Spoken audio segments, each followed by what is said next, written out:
Something amazing is happening in meteorology. Climate researchers are successfully processing a data storm.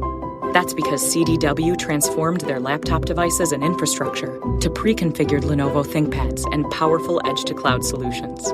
By delivering faster insights to run more accurate forecast models, it's almost like they're controlling the weather themselves. Lenovo and CDW. Make amazing happen. Find out more at cdw.com/Lenovo Client.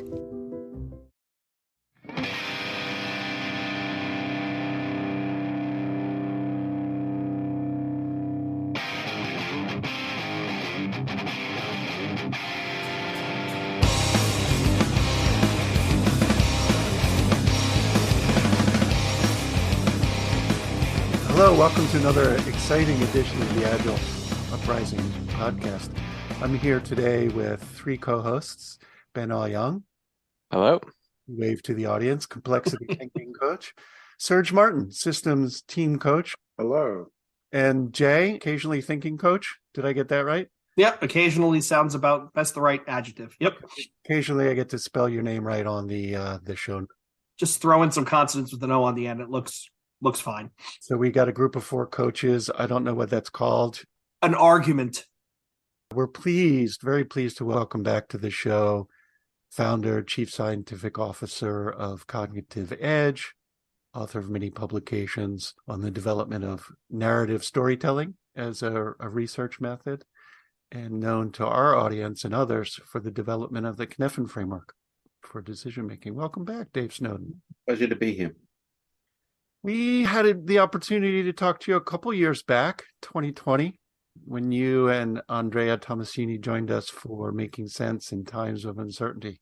That was summer of 2020, right at the beginning of the new abnormal. Back in the day. And before that, 2018, Zombie Agile. I don't remember which of those two, but Dave, you introduced me to Ginventory, the app, which really upped my game on pairing gin, the right tonic, and the right garnish. You'll have to come over. We have an event every year called Ginevin, where the whole team come together to consume my surplus gin. I've seen photos of your inventory, and I'm hard pressed to understand what surplus means in this context. At the moment, mostly people bring more, so the stock goes up rather than down. So it's counterintuitive. So today we invited Dave and the coaches here to talk about three models, most of them likely familiar in different degrees to our listening audience. Spiral dynamics, integral theory, metamodernism. And our proposed approach is tackle them one at a time. Quick, short overview, not meant to be exhaustive. Maybe the coaches go round robin and share what we have found useful in these models. And then Dave, you get the other side of George Box's coin. What's wrong about him? No plot spoiler here. You've been pretty vocal about these three models. And during the setup and exchange of emails, you called them Pseudo-Science, Cultism, and dangerously escapist political philosophy. We'll have to let the audience do a mix and match. So I was being reasonable then. We'll see where it goes. So I'll give you a little bit of a lead in, Andy. So Dave, Andy reached out to you because we saw some of your comments on LinkedIn. And let's be real here. The Agile nerds, there have been cottage industries made out of these three things, especially in the Agile coaching space, right? Everybody, what's old is new again. Somebody discovers something and then they want to apply it to everything, make it universal, and run off into the woods. And you had a post out there where you said, well, this is just kind of balderdash. I don't know what everybody's talking about. And that's what piqued my curiosity, because I kind of look at some of these things as, this is going to be a really ham-handed reference, but if anybody's seen Predator 2, there's a scene where the Predator is up in the ceiling and he can't see the antagonist, so he keeps changing lenses until he finds the one that works. And I kind of view these things as, well, maybe, in certain instances they work, but if you try to universally apply them, they'd be deadly, because you end up painting yourself into this weird sort of mental corner of everything needs to fit the model or else I'm crazy. And that was where I want to kind of pick your brain and see what is the story that we're not telling ourselves, that we're leading ourselves by the nose into some dangerous ground. Okay, so there's a couple of direct problems, all right? And I would say generally it's not just Agile. There is an IT problem in general, in that largely because of the work they do on systems analysis, etc. They think if they've read one book, they're experts. And generally the books they read are, airport bookshop stuff, i.e. simplistic recipes. So I still remember one conference in Sweden where somebody was creating a whole new offering around neuroscience applied to Agile. And it turned out they'd read one book which is totally deprecated by the entire neuroscience community, and they hadn't checked further. And to be with regret, that is pretty typical, right? So there's a lack of due diligence in checking material before it's used. Okay. Yeah. And an assumption of expertise. So I think it's partly because of the way people code. The fact that you've read something doesn't mean you understand it. So to give an example, we develop methods and tools based on natural science. So we take natural science as an enabling constraint. We build a method or tool based on that. It takes us 4 to 5 years of practice before we launch it, right? And things like Cynefin have evolved over 20 odd years and were 5 years in their initial formation, right? Because you can't just throw something together, add a certificate onto it and go with it. But that's actually what too much of Agile is. And at the moment, I know at least 4 or 5 initiatives, which are all, we've got the next new Agile. And it's got no basis in theory. It's got no basis in practice, or the practice is partial. So that's one problem. Yeah.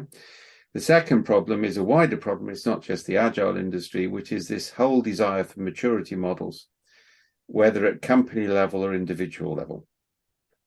So it's really nice to have, a simple score and say, you're here, you need to move here. Oh, and by the way, guess who can help you do it, right? And that's one problem, right? The problem at an individual level is, and Nora Bates, and I was being more reasonable, but I think actually Nora is right on this. She says the individual approaches are actually a modern form of eugenics. And that's particularly true in some of the sort of way that metamodernism has been reinterpreted into adult development theory. Yeah, it becomes we are the elite, we understand this, we are privileged, the rest of you are inadequate human beings, right? So I think, I can get into more detail on that, but on individual ones, but that is a deep problem.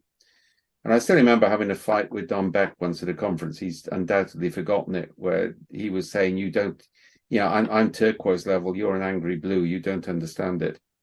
And I had badges made that night, proud to be brown. I told it wasn't a spiral dynamics color, which meant actually the guys didn't get irony, right? This sort of elitism, I am at a higher level, therefore I can't be expected to discuss it with you until I reach my age of enlightenment. That's not good stuff.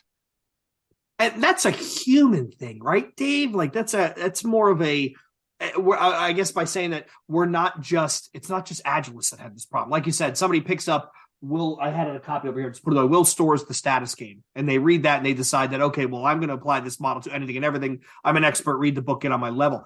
That's just us being dumb humans. Yes. And no, because you don't have to be dumb humans. You can actually be intelligent human beings. You can read around the subject. But it is a particular tendency in Agile because of the certification drive. Yeah, so what you've got in Agile is this really strong desire to create recipes, which is hugely ironic, given that Agile was meant to be against things like waterfall. Indeed.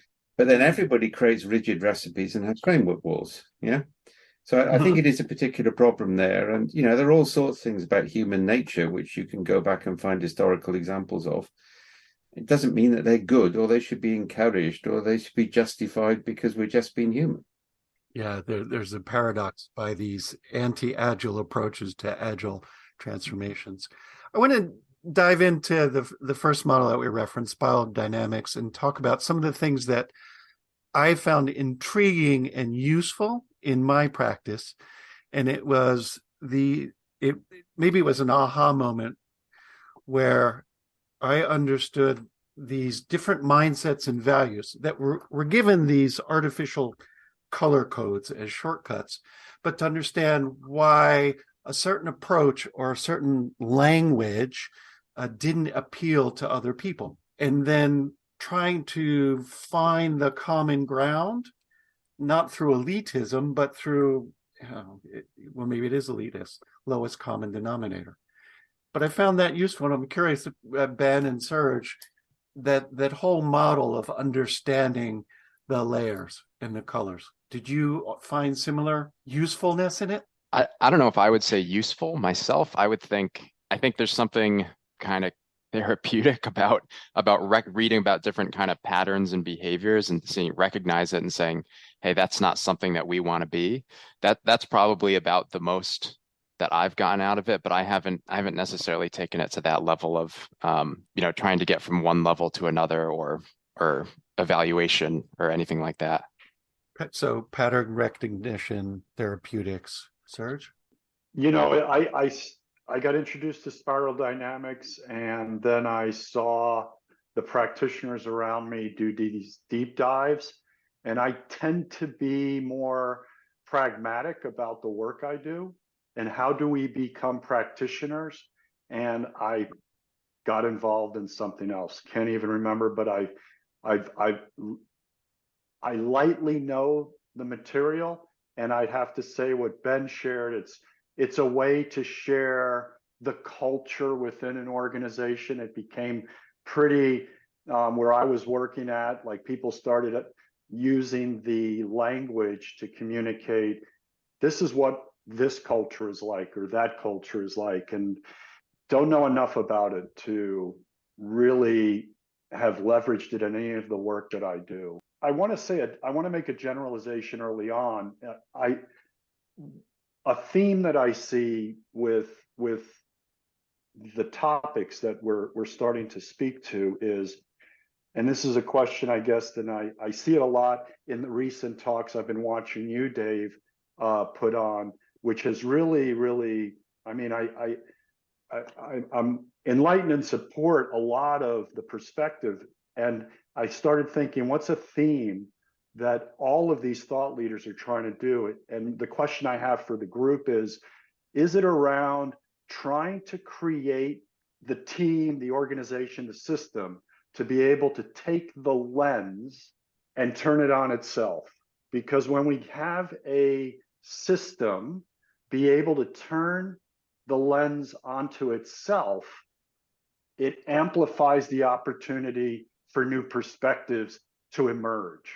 And I think that's where I've been kind of like spiral dynamics, some of these, integral. I mean, it's all about how do I start making the system object? And that's why I took my glasses off. So I'll leave it at that. You could achieve exactly the same result with astrology. In fact, I did that in IBM. Yeah, we basically cast people's horoscopes, we wrapped it up in management speak, and they ascribed huge meaning to it and thought it was wonderful. And then we told them it was astrology, right? We just had our team meeting. We used the Harry Potter sorting hat test for team discussions.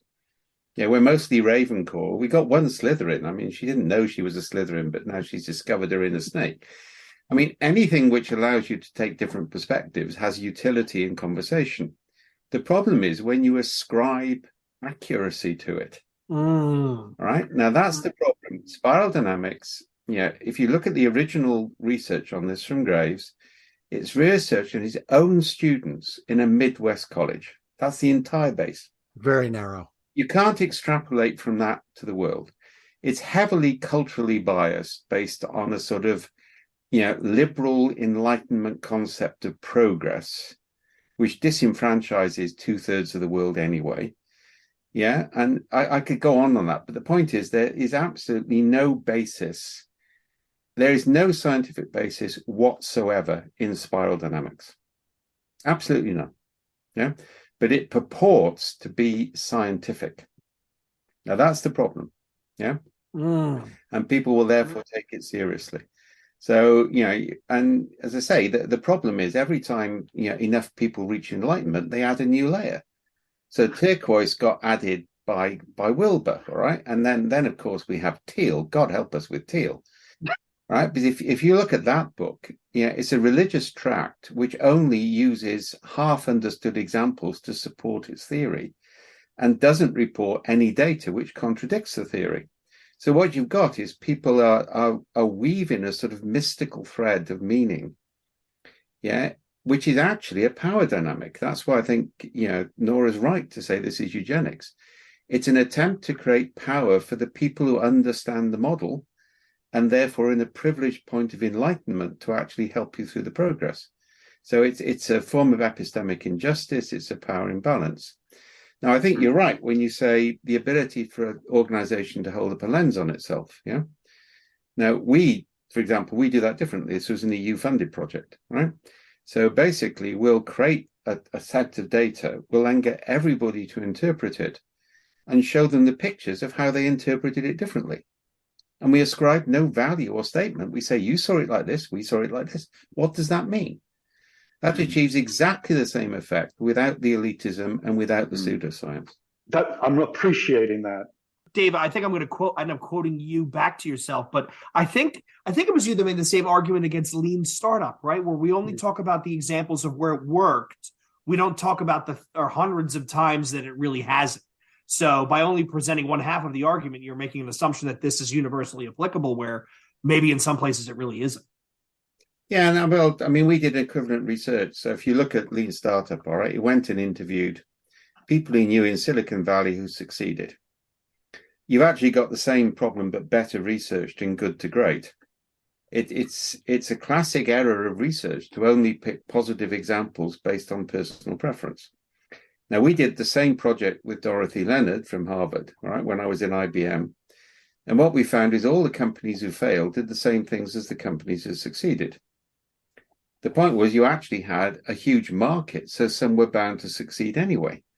And there are certain things which are common to all entrepreneurs in terms of the way they work. If you look at good to great, which is another example, he picks the apex predators. He picks the first into a market who define it.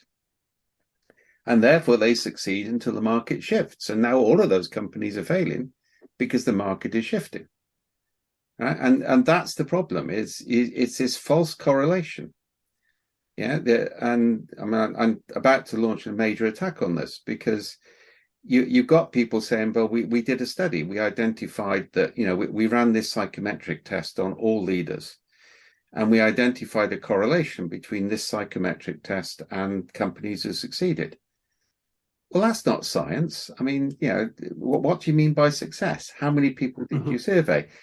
How are you assuming in a multi-modular system that you can have single causal chains between one psychometric test, which actually asks questions based on the assumption it's right anyway, right? And this is a complex system where you've got so many different modulating factors. There's no way you can trace cause and effect. That's not even remotely close to good science. It's just, I have an argument. I'm going to find the things that support my argument, and then but it's fairly standard. It's quite scary. I mean, the psychometric industry is a real problem on this, right?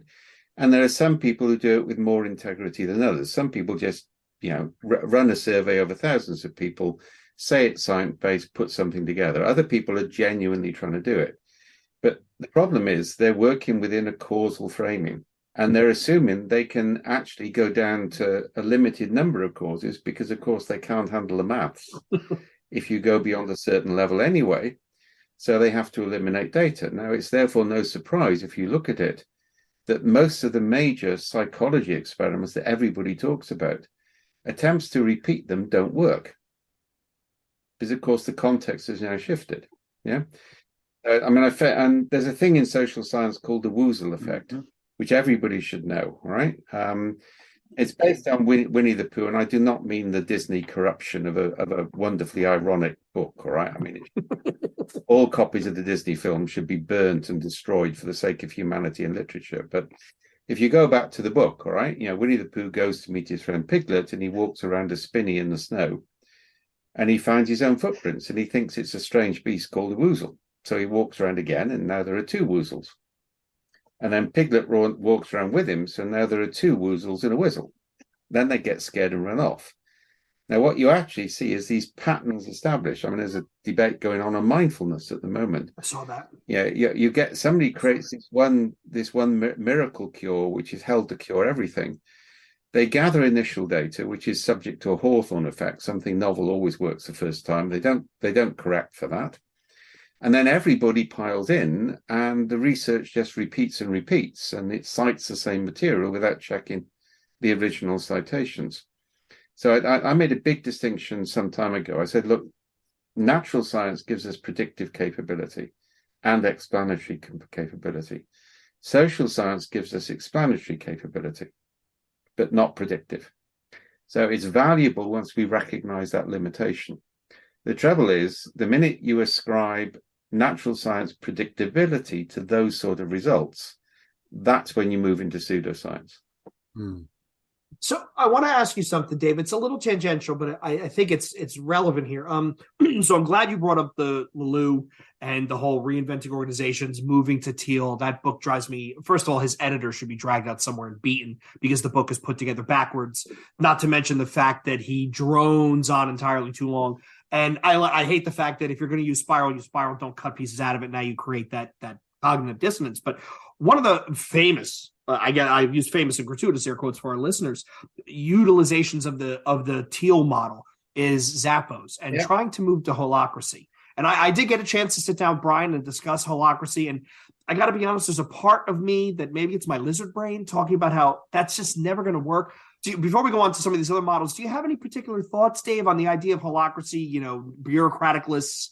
I'd be careful with lizard brain, by the way. You need to check with neuroscience on that. Triune brain theory is another matter altogether, all right? I mean, there is Olympic evidence, but that's another matter. Yeah, we have Caitlin coming on to talk about that probably in the new year, because she pointed out to us that we're using that term that we shouldn't. But go on, Dave. I'm sorry. Yeah, I mean, the trouble is Brian's such a nice guy that I haven't launched. I keep meaning to attack holacracy, and then Brian's such a nice guy. You don't want to beat up the local golden retriever, all right? The reality is holacracy. I mean, and I need to be careful here because we work with two organizations to reverse holacracy because it engenders massive bureaucracy. And I think what you actually see is Brian, like a lot of people in IT, they don't like to manage people because it involves things like empathy and judgment and not being liked from time to time. So what he's done is he's written a computer program so he doesn't have to manage anybody. Interesting. All right. And of course, therefore, you've got a set of highly structured constrained protocols, which actually mean that people who are good at playing power, and I need to be very careful what I say here, can play bureaucracy in order to stop people doing things they want to do. And so, and it's basically, I mean, sociocracy was bad enough. Holacracy is sociocracy oversimplified anyway. And there again, if you take a naturalistic approach to this, things like we're doing with entangled trios, so we're doing distributed decision making now, not with a highly bureaucratic thing, but if 3 people from 3 different roles in 3 divisions make a decision, it stands. No? That is distributed decision making because it allows human judgment, but it brings variation into the system. We can introduce a time delay so the decision doesn't stand, for 48 hours, but if after 48 hours nobody objects, it's approved. Right? And that's much more taking a sort of rhizomic approach. Remember, if you introduce a rhizomic element, you get assembly structures, you get stability. Now, what Brian's done with holacracy is remove all ambiguity. So he's removed all rhizomic elements, so the system can't evolve. It's a priori overstructured and overstable. He doesn't get the science, but he's such a nice guy. I'm going to roll back a little bit to sociocracy because there's pieces of it that appeal to me in terms of small circles that have clear decision-making boundaries, but clear interactions with other elements that they influence, and using the model of consent versus consensus. And how does that work in your view? Is that similar to the triad decision that you just described? That's the first time I've heard of it. Sort of, but it's still, I mean, it's better than holacracy, right? Because it allows a degree of ambiguity. But the trouble is, the issue about consensus and consensus blurs anyway. I'm actually writing about that at the moment. It's very difficult in practice to make a decision between consensus and consent. Because if somebody decides to oppose something and not give consent, they force consensus. So consensus relies on compromise. So I say the work we're doing is, and this is, working on a big paper on this for the NHS at the moment, is you move away from individuals. This is important, by the way, because this also tackles spiral dynamics and integral. You start to talk about combinations of roles, not combinations of individuals. And you never have more than 3 people, possibly 5 at most, because 3 people from different backgrounds can reach agreement. The minute you go above that, it becomes political. Yeah. So, and that's where we're moving with entangled trios. So we're entangling roles with no interdependency. We're authorizing those roles to make decisions, provided they're transparent and visible when they do it. And we're forcing diversity into the trios, but we're keeping the numbers down because we know the science of this. This is a scaffolding issue from biology and kinship group. We know that once you go over that sort of 3 to 5 group, people will start to form factions and fight for their factions, as opposed to actually have a genuine dialogue. Now, again, the problem with sociocracy, the problem with most peace and reconciliation processes, wonderfully satirized in Derrigo's, by the way, is that there's this idea that we'll bring people together and they'll reach agreement if only we have a conversation. Now, that's a highly culturally specific Enlightenment model, which basically says if we just give all the people the right decisions and the right information, the right education, they'll magically make the right decisions. Yeah, and it hasn't worked ever since. I mean, we're now talking about Renaissance, not Enlightenment. And if you go to the interest in metamodern scholars, coming onto that one, people like, Lean Anderson and like, they're talking about reintegrating indigenous knowledge into the field, and they're not creating an elitist hierarchical system. That's a Renaissance model. It's kind of like we need to bring back the old and we need to reinvent it. We bring the new stuff. It's what famous philosopher Vico said of the Enlightenment. Yeah, you guys are brilliant, but you're throwing out the good with the bad. Yeah, and we need to do that better integration. There's actually a whole series of webinars with me and Tyson, the Welsh Meet Indigenous Australia. So Tyson and I didn't get to meet, although we got to hug in Sydney Airport. That was about it. But then we worked with JD and his associates. We did a whole day integrating SenseMaker, which is our ethnographic research tool, with Indigenous research methods. So we brought in modern neuroscience with Indigenous narrative knowledge bases and put the two together and created something which is genuinely open. Anything which approaches it, anything from a complexity or modern science point of view, actually handles ambiguity. The problem with all of these methods, the ones we've talked about, is they try and remove ambiguity. Yeah, it's kind of like you should be here. This is, they create categories, they create structures. And the reality is life is ambiguous and unstructured. And we're actually, this is the point Nora Bateson and I are talking about heavily on abductive logic. We evolved to see novel connections and navigate pathways. Yeah. And some sacrifices along the way. We didn't evolve to think inductively in highly structured forms. So Dave, are you familiar with David Bohm's work around dialogue? Yes, and I think that, again, is an Enlightenment concept. I've had a lot of arguments with Mike Litzak and others on these. Okay, but I'm hearing a lot of the coherence, incoherence. Yeah, it's dialogic, all these sort of things, all right? So the concept, right? So you bring people together, it's heavily facilitated. So let me illustrate. We have a different approach on both. That's what I'd love to hear. So we have two approaches. One is we use a thing called the triopticon, which took us about 8 years to develop. Something amazing is happening in meteorology. Climate researchers are successfully processing a data storm. That's because CDW transformed their laptop devices and infrastructure to pre-configured Lenovo ThinkPads and powerful edge-to-cloud solutions. By delivering faster insights to run more accurate forecast models, it's almost like they're controlling the weather themselves. Lenovo and CDW. Make amazing happen. Find out more at cdw.com/Lenovo Client. Yeah. So we'll have 3 principals, i.e. people who are deep experts in their field. They're called eagles. Yeah, each of them, and then we can change the numbers, but this is the way it works. So 3 eagles, 21 ravens. So if I take an academic one, those would be 3 professors and 21, fundamentally PhD students, master's programs. So we do the high level and the journeyman, if you want to take a medieval model. Yeah. Then the one, and we actually prevent any dialogue.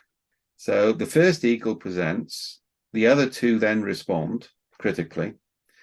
Then all of the ravens go away in small groups of 3 and discuss what they heard and come back.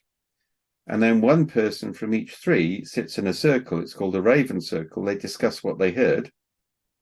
Nobody else can contribute or say anything. They just have to listen.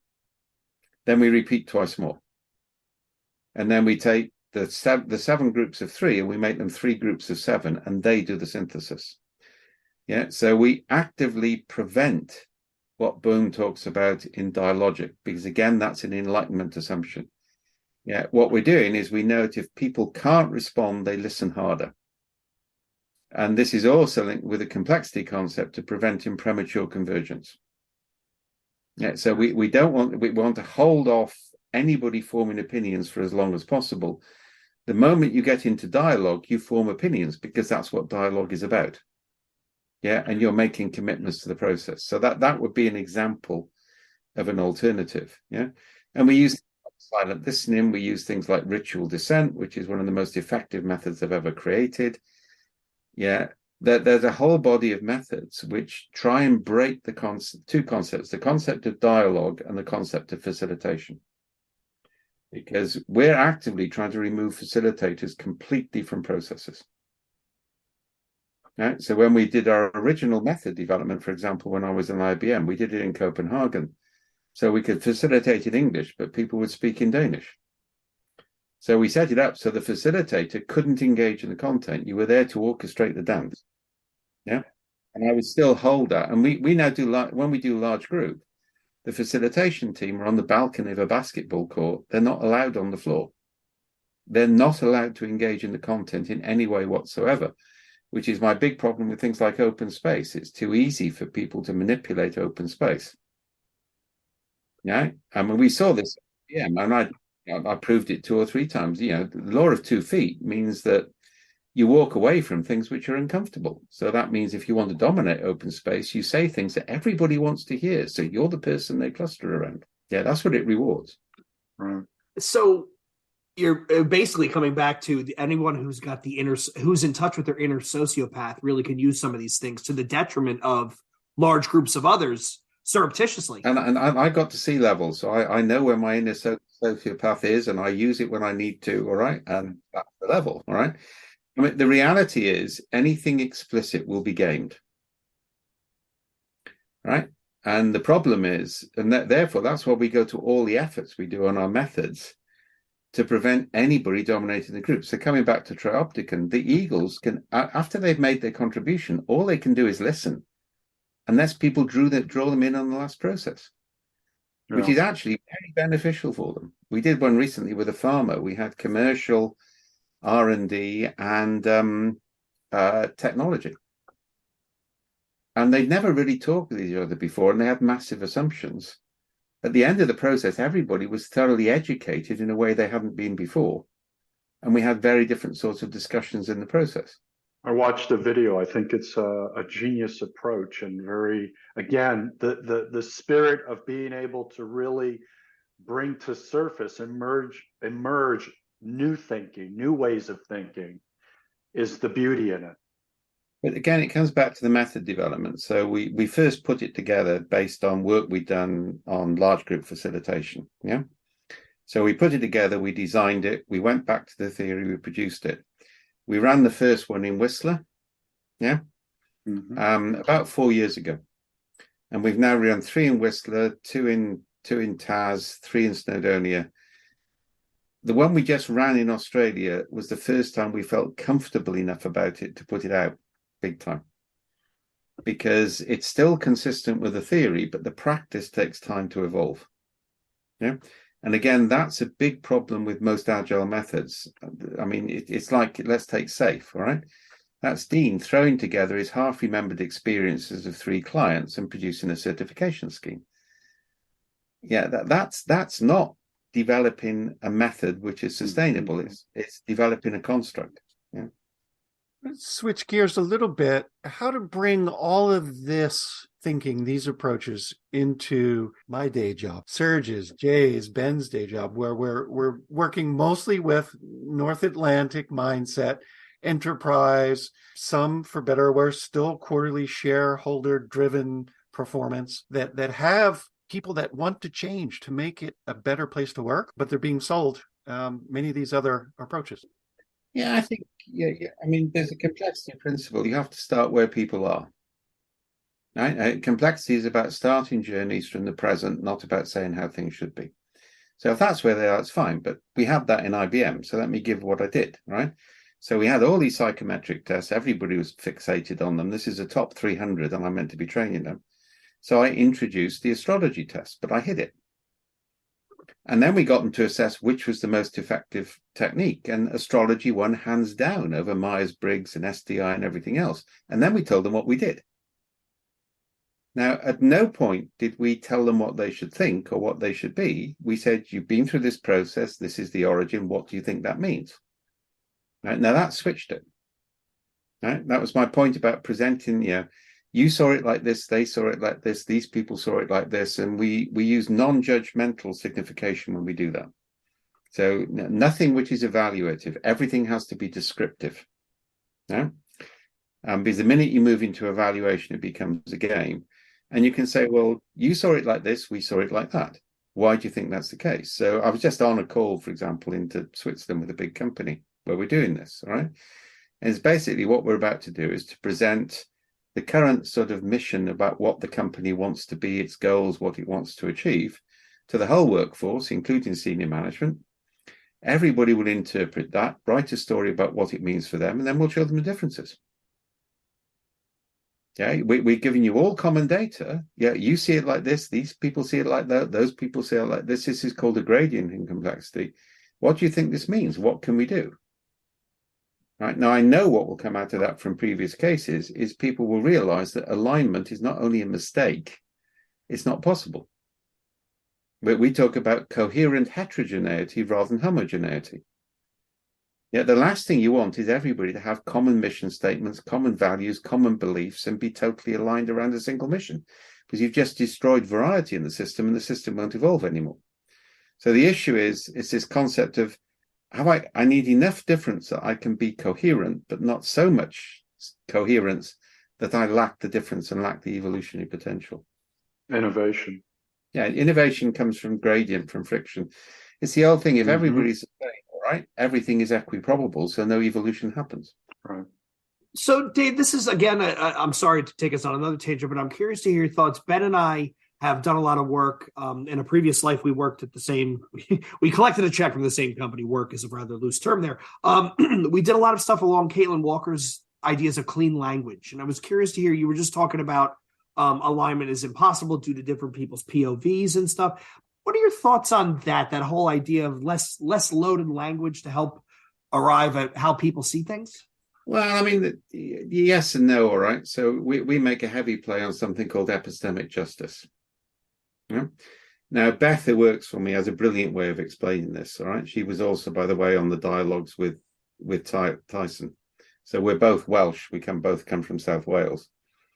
And that was actually quite fascinating, just on a sideline on that, because the English tried to eliminate Welsh in Wales in exactly the same way that they tried to eliminate Australian languages at the same time. And that was a big insight for Tyson. He just hadn't realized that it wasn't just a black fella, white fella thing. It was an imperial, non-imperial thing. So those are fascinating for that insight. Yeah. But as I say, one of the way Beth explains it is, old wives tell tales, old men are philosophers. Yeah. And that's called epistemic injustice. Yeah. Now, having said that, the trouble is if you play the clean language game, and you shouldn't be rude and you shouldn't swear and such like that, but it's rather like appreciative inquiry, which in the original Coop Rider mode was really effective, but then it became industrialized to something which always reminds me of the final scene of Monty Python's Life of Brian. Everybody's swinging backwards, forwards on the cross, singing "Always Look on the Bright Side of Life." And so clean language becomes a similar power game because it's a way of excluding people as saying things which people find uncomfortable. And you can see that going on extensively in that. So, yeah, it's an Aristotle's golden mean. You need to eliminate deliberately pejorative or exclusory language. But the idea that there's such a thing as clean language and there's a right way of doing things is there. The other thing, to be quite honest, it's really unfair on Americans. I can use clean language ironically, and the poor sods don't know what's happening to them. I mean, when I was in IBM, we used to switch irony on and off with HTML code in private chat just to confuse vice presidents of HR.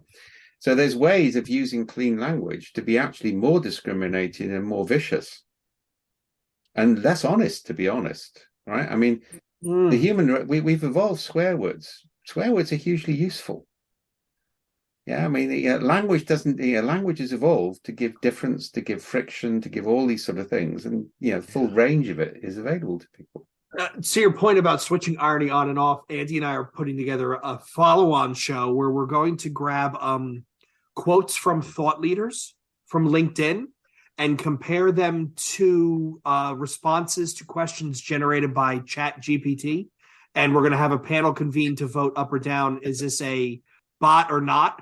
So did this come from a thought leader or did it come from ChatGPT? Because we were messing around with it, Dave. We were putting just random typical Agile coaching 101 questions through it. And some of the outputs is some of the stuff that we see on LinkedIn day in and day out, which is really kind of disappointing and disconcerting, but also wildly humorous. It's not a fair test because basically anything thought leaders say is already in the public domain and on the web and all over the place. So it's just reassembling those phrases. And to be honest, if you're speaking, that's what you do. I mean, I do a lot of public speaking. Sure. Yeah. And you've got standard stories, standard phrases, standard concepts. You throw stuff out in the first 10 minutes. And then you decide which things you're going to assemble later. Well, human beings are actually better at that than the AI will ever be, but you're not testing the AI's ability to generate original material. Yeah, and given that thought leaders' material is already in the public domain, all you're doing is assembling it. And it might have been you, Dave. Maybe it was an old Jim Rutt episode. It might have been a Jim Rutt interview where you said the problem with AI is we're racing ourselves down to the bottom of stupidity, where it's not that we're getting smarter, we're getting stupider, we're going to meet the AI in the middle. Did I misquote you? Or did I grab the gist of it? No. What I famously said, I mean, it was on the Jim Rutt show and elsewhere, right, is, two things which are relevant. One is I said, if you believe in the singularity, your brain is ossified to the point where for you it may be possible. Right? Which I didn't know Kerwell was in the audience when I did that. But the other one is kind of like, will AI exceed human beings in intelligence in the next 30 years? Well, yes, because at the moment we're planning to meet them halfway. That's it. That's it. I'd like to circle back around to Andy's question, Dave. From a pragmatic sense, we're all practitioners. We're all wanting to do work that I'll leave that blank for right now. But work that actually brings teams. Maybe this is a good way to say it. I'd like the work that we do is to take teams and enable them or allow them to create the new or to create where they believe they want to go. What's a pathway to the work that you and your organization and your team have created? What's a pathway that we can take and actually begin practicing? There's some things you do straight away. One is you ban the transformation word. Second. That's easy. I don't even use it anymore. You doom yourself to failure, right? Mm-hmm. I would abandon the mindset word. Mm-hmm. I mean, mindset occasionally valid, but we now talk about assemblage, affordance, and agency rather than mindset, because that stops it being a purely cognitive model and it stops it being a blame model.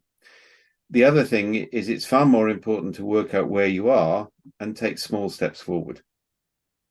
And that's what we do with teams. So we start by mapping where we are, and I've just given an illustration, including mapping the differences. Mm-hmm. And we say, okay, so we need to shift in this direction. So what do we do next? This is called a micro nudge. Mm.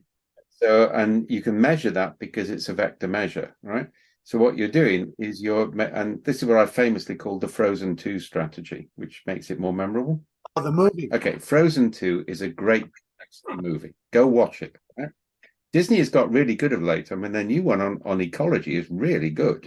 I mean, and Disney are taking on DeSantis and people and the far right in the States far more than the Democratic Party are. I'm quite impressed. All right, and we can come back to Jim Rutt on that later. All right. So either way, that in the middle of Frozen 2, the real heroine of the movie, who's the young girl without magic, she's lost in a sort of pit of despair and despondency. She thinks her sister is dead, her mentor is dead. And she thinks this beautiful song, all I can do is do the next right thing. Well, in complexity, that's called the adjacent possible. Yeah, so what you do is, where are we? What can we do next? Then we'll look again. Then we'll look again. Then we'll look again. And that's called a series of micro nudges. And in Cynefin terms, the more complex it is, the more you move to several adjacent possibles simultaneously and see what happens. I think I heard you speak positively earlier about Lena Rachel Anderson's work, and I think it's kind of termed Bildung, I think is what she calls it, in terms of being able to enable people to grow into whatever they ought to be. That's awkwardly put, but yeah, and she doesn't have the hierarchy. I mean, she's Right. actually an eagle for us. We're running a triopticon around the future of education in South Wales next April. She's one of the 3 eagles. Okay, cool. So she's there, right? But if you look what then happens, if you go on to the sort of Nordic school, particularly Gortz and Friest, right? They then convert that into a hierarchy. Right. And this is my big problem, right? You can see it also with, good friends of mine like Daniel Schumacher and the like, right? They're basically creating this elitist structure in which the metamodern is the transcendent humanity, drug-induced, augmented, by technology, whatever. And they're the enlightened ones. And you can see this with this total bloody game B nonsense, which Jim Rutt is promoting, right? Which is a classic bit of lotus eating, because if you get everybody talking about getting rid of the parasite from their back, and I mean, this appalling stereotypes of indigenous archetypes in it, which is really cultural appropriation. Basically, the neo-right love that sort of stuff. The far right love that sort of stuff because you're all distracted talking about how things should be, so you don't engage with reality. And Jim is now heavily playing. I mean, the one thing in the States, all right, the minute somebody talks about free speech these days, it's code for far right. And you get this, we're okay about this. Everybody's voice should be heard. Bang, bang, bang, bang. What it means is it's actually that is a far right trope at the moment in terms of the way it works. And we can see this new age becomes a distraction from engaging with political reality. Yeah, and that's the problem with Game B. It's also the problem with a lot of integral movements. It's a lot of problems with all of these hierarchical movements. And it's the big problem with things like the internal development goals, which is a total disaster. Because a lot of good people are now focused on, well, we need to change ourselves internally and get everybody to think like us. And only then will we solve global warming. Well, by the time you get that, so it will all be over, right? It's a distraction. And I say it's That's right. I called it lotus eating the other day, and I got really depressed because somebody didn't know what I was talking about. Yeah, and then I sort of mentioned, I mean, I had it the other day, I mentioned the wine dark sea, all right? And somebody, that's a brilliant phrase, did you invent it? And I said, well, along with rosy-fingered dawn, and they didn't know what I was talking about. So, as I say, you can make these references now, and then you realize you're playing intellectual Western elitism, and you need to stop, all right? So, recognize that. But lotus eating, if you go back to Homer, that's really important, because one of the things that maturity models do is they allow people to be distracted from current reality by talking about idealized future states. And that's one of the other reasons why a lot of executives love it, because what they want to do is launch, it's like SAFE, all right? Let's take SAFE or any big change program. And I lived in this in IBM. You knew the minute a massive change program was announced that the executive would move on before the consequences were known. And Dean played to that brilliantly. $5 million investment, we're all going agile, and then I'll move on before the consequences start to hit, because actually I'll just cycle around initiative on initiative on initiative. We actually had a rule in data sciences before IBM took us over. If you were a general manager, you had to stay in post for 3 years. You couldn't wiggle out after 18. We didn't let people swap in less than 3 years, because then you couldn't do that. Right. It's the whole Nassim Taleb skin in the game thing, where if you've got skin in the game, you're going to think a little bit differently than if it's easy. It's easy for me as a consultant to come in, printer goes burn and give you a bunch of PowerPoints as opposed to actually in it to win it. Yeah, and what happens if you implement it, then you become a safe fellow, then you become a safe consultant. I mean, don't take me down that route, all right? Yes, it might be a good time to put a pin in it. Let Ben get his one question in, Andy, and then we'll wrap it up. It's a little bit on the simpler side, but so to me, there's this theme of this conversation of the snake oil salesman side of it, and people kind of saying, coming from the kind of position of saying, I know better than you, I'm going to help guide you to where I am. That's hugely problematic. To me, that sort of goes across all these different things that we've talked about. But if people kind of just look at some of these things on their own, as inaccurate as they might be, but they find some sort of realization about themselves, or they get some sort of value out of it, is it that bad if that's all that happens to it? Well, the problem is it won't be all that happens to it. Fair point. All right. And there are better places to start, to be honest. All right. So, as I say, my view is if you want to create a hierarchical set of categories, use something which is just straight fun, like astrology or the Harry Potter sorting hat or something. You get the same effect and people don't take it too seriously. Research shows, right? You're avoiding that. What I'm going to hit. All right. So that's kind of like one factor on that I would look at. All right. I think, I mean, and there's a whole bunch of other things. So you need, I mean, we've got, cognitively diverse groups, we've got ethnically diverse, we've got culturally diverse groups. All of these things come from a very specific culture, and they privilege an ability to speak in a certain way. Yeah. And that actually means you're removing dissent or variety from the system. Yeah. So I think there are far more authentic ways of doing it without the sort of problems that you can handle there, right? But I do think there is this addiction to facilitation.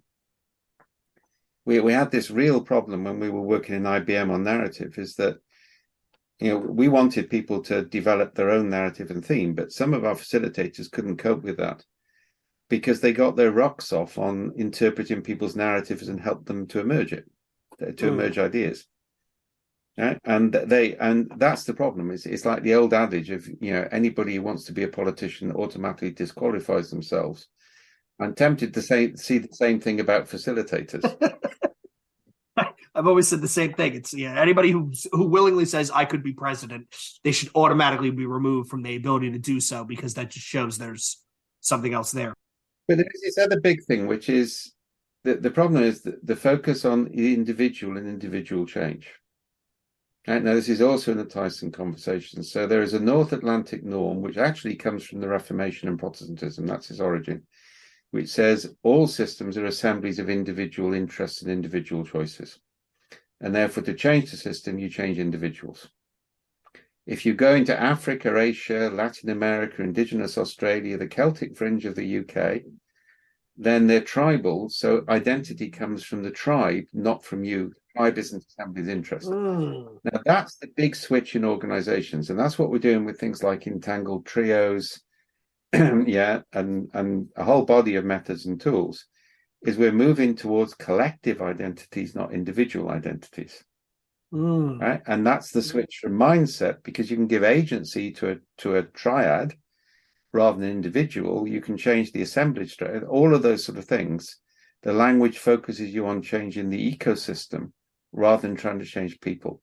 And the key complexity lesson is if you change the links between people, they will change. Yeah, and it's a lot more economic and a lot more moral to change how people interact than to try and tell them what sort of people they should be. It's the space between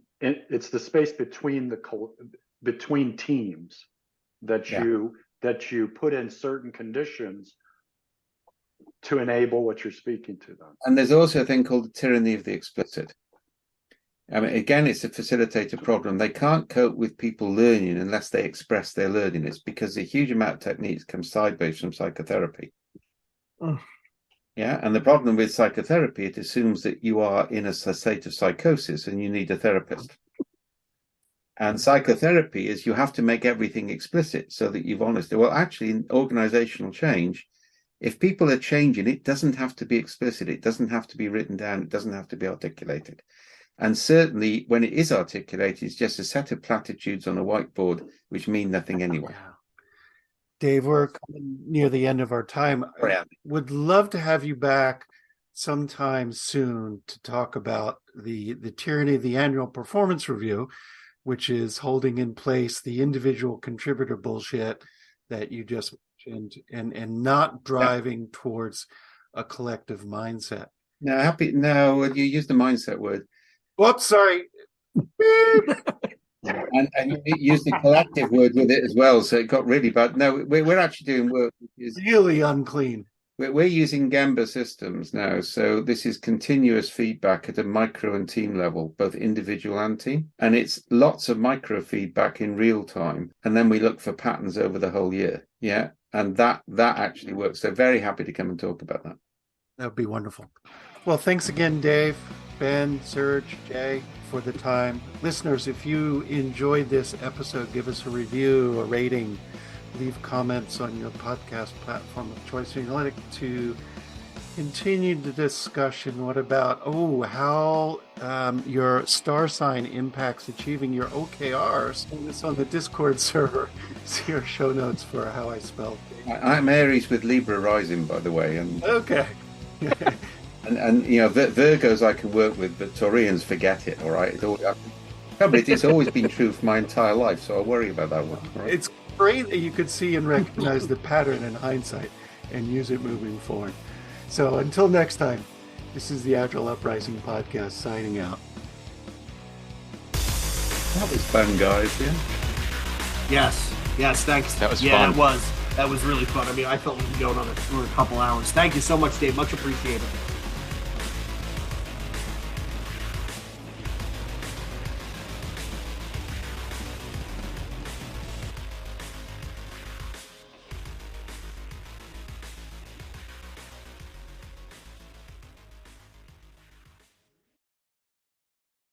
Join us today during the Jeep Celebration event. Right now, get 20% below MSRP for an average of $15,178 under MSRP on the purchase of a 2023 Jeep Grand Cherokee Overland 4xE or Summit 4xE.